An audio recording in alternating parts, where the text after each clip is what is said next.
नमस्कार, आज की खबर में आपका स्वागत है। मैं हूं आपके साथ शिखा मेहरोत्रा। राहुल गांधी एक बार फिर सुर्खियों में है। एक बार फिर राहुल गांधी विश्व पटल पर भारत की छवि धूमिल करने से बाज नहीं आ रहे।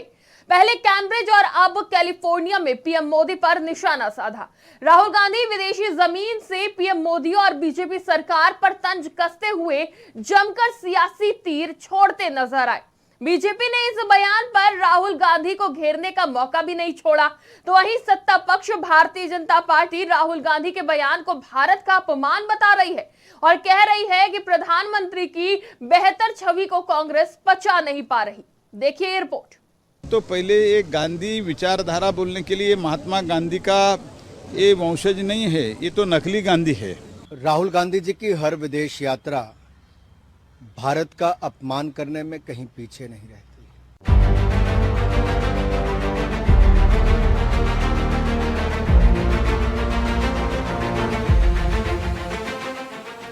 कांग्रेस नेता राहुल गांधी अमेरिकी दौरे पर है, जहां राहुल गांधी के लिए मोहब्बत की दुकान सजाई गई। कैलिफोर्निया के सांता क्लारा में प्रवासी भारतीयों को राहुल गांधी ने संबोधित किया।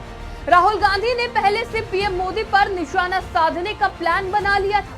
हालांकि धरती तो अमेरिका की थी, लेकिन राहुल के तीर सीधा केंद्र सरकार और पीएम मोदी पर थे। राहुल गांधी ने कहा कि पीएम मोदी को लगता है कि उन्हें सब कुछ पता है। वो साइंटिस्ट को साइंस समझा सकते हैं, वो भगवान को भी समझा सकते हैं। राहुल गांधी यही नहीं रुके, उन्होंने भारत जोड़ो यात्रा का जिक्र करते हुए कहा कि इसे रोकने का प्रयास किया गया। देश में लोगों को डराया धमकाया जा रहा है और संस्थाओं का गलत इस्तेमाल किया जा रहा है। भारत में एजेंसियों का दुरुपयोग हो रहा है। वहीं इस बयान को लेकर सत्ता पक्ष भारतीय जनता पार्टी एक बार फिर से राहुल गांधी पर विदेश पर भारत की छवि खराब करने का आरोप लगा रही है। आपको याद होगा, जब इससे पहले राहुल ने मीडिया और न्यायपालिका पर कब्जा करने का आरोप लगाया था, तब भी भारतीय जनता पार्टी ने राहुल गांधी को घेरते हुए उनसे माफी मांगने को कहा था। वहीं अब सत्ता पक्ष को एक और मुद्दा मिल गया है, तो बीजेपी इसे कैसे छोड़ने वाली है?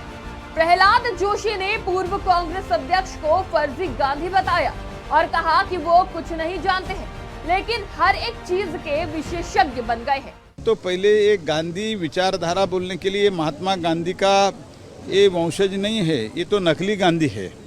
तो नकली गांधी के बारे में क्या बोलना है जी? तो नकली गांधी और नकली विचारधारा है। केंद्रीय मंत्री अनुराग ठाकुर ने भी इस मौके पर कांग्रेस पर निशाना साधने का कोई मौका नहीं छोड़ा और उन्होंने कहा कि विदेशी नेताओं से प्रधानमंत्री नरेंद्र मोदी की प्रशंसा को कांग्रेस नेता पचा नहीं पा रहे हैं। राहुल गांधी जी की हर विदेश यात्रा भारत का अपमान करने में कहीं पीछे नहीं रहती और इस बार की प्रायोजित ये विदेश यात्रा भी उसी दिशा में है, जहां वो अपमान तो प्रधानमंत्री मोदी जी का करना चाहते हैं, लेकिन अंत में देश का अपमान करने से नहीं हटते। पूर्व में भी आप देखें, वो भारत को एक राष्ट्र ही नहीं मानते, वो तो राज्यों का संघ कहते हैं और भारत के बढ़ते कदमों पर भी प्रश्न चिन्ह खड़ा करते हैं। आखिरकार राहुल गांधी जी विदेश में जाकर क्या पाना चाहते हैं? इस प्रायोजित कार्यक्रम के अंतर्गत वो क्या प्राप्त करने गए हैं? क्या देश के ऊपर कीचड़ उछालना ही उनका एक काम रह गया है? अंतर देखिए, जब जब राहुल जी बाहर गए तब तब उन्होंने देश के ऊपर प्रश्न चिन्ह खड़े किए, देशवासियों के ऊपर प्रश्न चिन्ह खड़े किए और मैं एक तरह से कहूं, जो साख भारत की आज पूरी दुनिया भर में बढ़ रही है, उसको कहीं ना कहीं गिराने का काम लगातार राहुल गांधी जी करते हैं। बता दें कि कुछ दिन पहले प्रधानमंत्री नरेंद्र मोदी G7 में शिरकत करने विदेश दौरे पर गए। वहां से जो तस्वीरें सामने आई, उससे हर भारतीय का दिल गदगद नजर आया। दुनिया के सबसे ताकतवर देश अमेरिका के राष्ट्रपति बाइडेन प्रधानमंत्री नरेंद्र मोदी से ऑटोग्राफ मांगते हैं। पापुआ न्यू गिनी के प्रधानमंत्री पीएम मोदी का स्वागत करते हुए एयरपोर्ट पर आदर भाव के साथ पीएम मोदी के पैर छूते हैं। लेकिन अमेरिका में दिए बयान से अब सियासी तूफान कितना और बढ़ता है, देखना दिलचस्प होगा। डेस्क रिपोर्ट, आज की खबर।